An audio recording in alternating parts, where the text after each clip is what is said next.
نحمدہ ونصلی علی رسول الکریم۔ دیکھیے، گناہ دو قسم کے ہوتے ہیں، ایک ہے حیوانی اور دوسرا شیطانی۔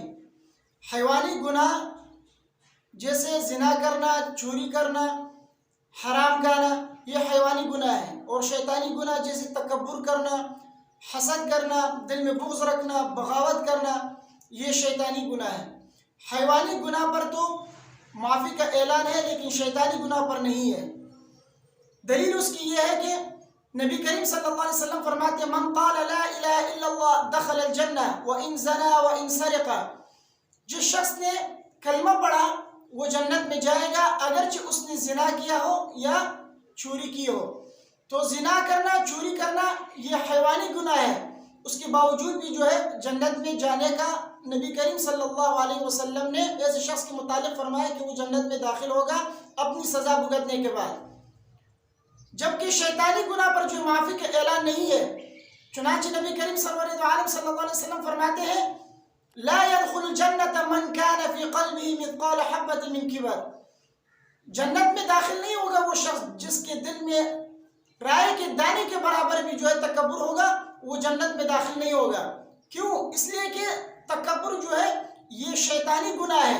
شیطان نے بھی تکبر کیا تھا تو اللہ تبارک و تعالیٰ نے اس کو جنت سے نکالا، اس کو مردود کر دیا۔ چنانچہ اللہ تبارک و تعالیٰ نے جب حضرت آدم علیہ السلام کو اپنے دست قدرت سے پیدا فرمایا تو تمام فرشتوں سے کہا کہ آدم علیہ السلام کے سامنے سجدہ کرو۔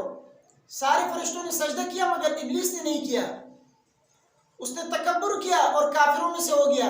چنانچہ قرآن کریم میں اللہ تبارک و تعالیٰ فرماتے ہیں فسجد الملائکۃ کلہم اجمعون۔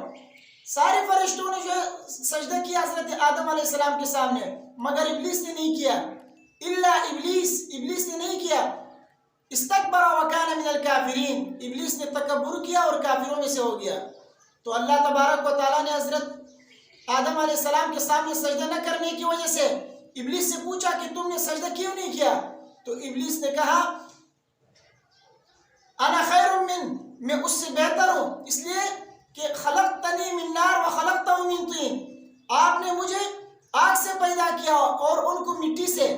آگ اوپر کو جاتی ہے اور مٹی جو ہے نیچے آتی ہے، تو اس سے معلوم ہوا کہ آگ بہتر ہے، تو لہٰذا میں بہتر ہوں، اس لیے میں نے اس کے سامنے سجدہ نہیں کیا۔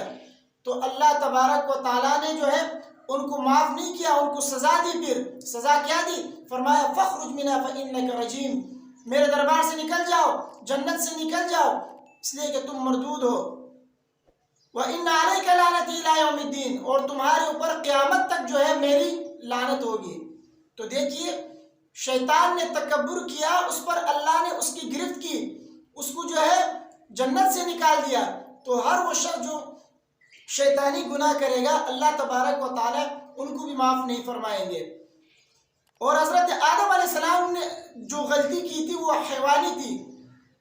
اللہ تبارک و تعالیٰ نے ان سے کہا تھا کہ جنت میں یہ پھل نہیں کھانا ہے، لیکن انہوں نے غلطی سے وہ پھل کھا لیا، تو اس پر اللہ تعالیٰ نے ان کی گرفت تو کی، بعد میں ان کے دل میں کلمات توبہ القاء فرما کر ان کی توبہ کو قبول فرما لیا اور ان کو جو معاف کر دیا۔ تو معلوم ہوتا ہے کہ حیوانی گناہ پر معافی کا اعلان ہے، شیطانی گناہ جو معاف نہیں ہوتے۔